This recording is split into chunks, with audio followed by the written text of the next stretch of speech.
ಸಾಲ ಅನ್ನೋ ಒಂದು ಹಳ್ಳದಲ್ಲಿ ಇರ್ತಾರೆ. ಅದನ್ನು ಮುಚ್ಚೋಕ್ಕೆ ಇನ್ನೊಂದು ಹಳ್ಳ ತೊಡ್ತಾರೆ.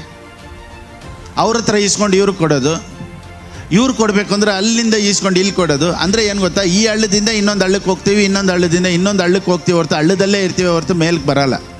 ಅದಕ್ಕೆ ದೇವರೇ, ನನ್ನ ಅಗತ್ಯಗಳು ಸಾಲ ತೊಗೊಂಡಲ್ಲ, ಕ್ರೆಡಿಟ್ ಕಾರ್ಡ್ ಮುಖಾಂತರ ಅಲ್ಲ, ಇನ್ನೊಬ್ಬರ ಹತ್ರ ಬಡ್ಡಿಗೆ ತೊಗೊಂಡು ನಾನು ಬಾಳಬಾರ್ದು. ಯೇಸುವಿನ ನಾಮದಲ್ಲಿ ಇರೋದೆಲ್ಲ ನನಗೆ ಹೇಗಾದರೂ ಡೆಟ್ ಕ್ಯಾನ್ಸಲೇಷನ್ ಆಗಬೇಕು, ಸಾಲದಿಂದ ಹೊರ ಬರಬೇಕು. ನೋಡಿ, ಸಾಲದಲ್ಲಿರೋದು ದೇವರ ಚಿತ್ತ ಅಲ್ಲ. ನೋಡಿ, ನಾವು ಜೀವನದಲ್ಲಿ ಬೆಳಿಬೇಕು, ಆಶೀರ್ವಾದವಾಗಿರಬೇಕು ಅಂದರೆ ಫಸ್ಟ್ ಒಂದು ತೀರ್ಮಾನ ಮಾಡಬೇಕು, ನಾನು ಇನ್ಮೇಲೆ ಸಾಲಕ್ಕೆ ಕೈ ಹಾಕಲ್ಲ. ಸಾಲ ಹೆಂಗೆ ಗೊತ್ತಾ, ಕ್ಯಾನ್ಸರು ಹೇಳ್ತಾರೆ ನೋಡಿ, ಫಸ್ಟ್ ಸ್ಟೇಜಲ್ಲಿದ್ದರೆ ಕೀಮೋಥೆರಪಿ ಮಾಡ್ಬೋದು, ಕೆಲವರು ಸೆಕೆಂಡ್ ಸ್ಟೇಜು ಸಾಲದಲ್ಲಿ, ಕೆಲವರು ಥರ್ಡ್ ಸ್ಟೇಜು, ಕೆಲವರು ಲಾಸ್ಟ್ ಸ್ಟೇಜಲ್ಲಿ ಅವರೇ ಕೀಮೋಥೆರಪಿನೇ ಕೆಲಸ ಮಾಡಲ್ಲ. ಅಂಥ ಪರಿಸ್ಥಿತಿಯಲ್ಲಿ ಇರೋರಿಗೆಲ್ಲ ಇವತ್ತು ಒಂದು ಶುಭ ಸಂದೇಶ, ನಿನ್ನನ್ನು ಬದುಕಿಸ್ತಾರೆ ದೇವರು. ಒಂದು ವೇಳೆ ಆನ್ಲೈನ್ ಮುಖಾಂತರ ನನ್ನನ್ನು ನೋಡ್ತಾ ಇರ್ಬೋದು, ಇವತ್ತು ನಿಮಗೂ ಒಂದು ಹೊಸ ಶುಭ ಸಂದೇಶ ಹೇಳ್ತೀನಿ.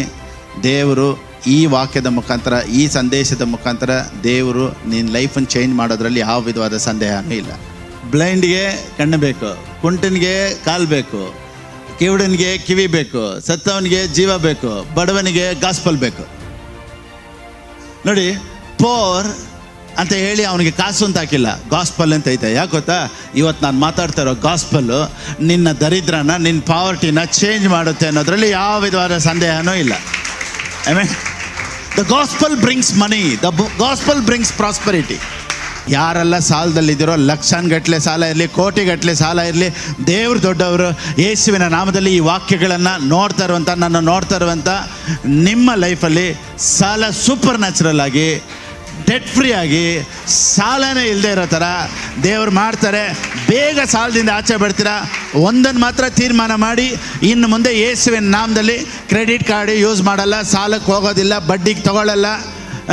ಇನ್ನು ಮೇಲೆ ದೇವ್ರು ಕೊಡೋರ್ಗು ನಾನು ವೆಯ್ಟ್ ಮಾಡ್ತೀನಿ, ನನ್ನ ನಂಬಿಕೆ ದೇವರೇ ಅಂತ ದೇವ್ರ ಮೇಲೆ ಕಾದಿರಿ, ದೇವರನ್ನ ನಂಬಿರಿ, ದೇವ್ರು ದೊಡ್ಡ ಕಾರ್ಯ ಮಾಡ್ತಾರೆ.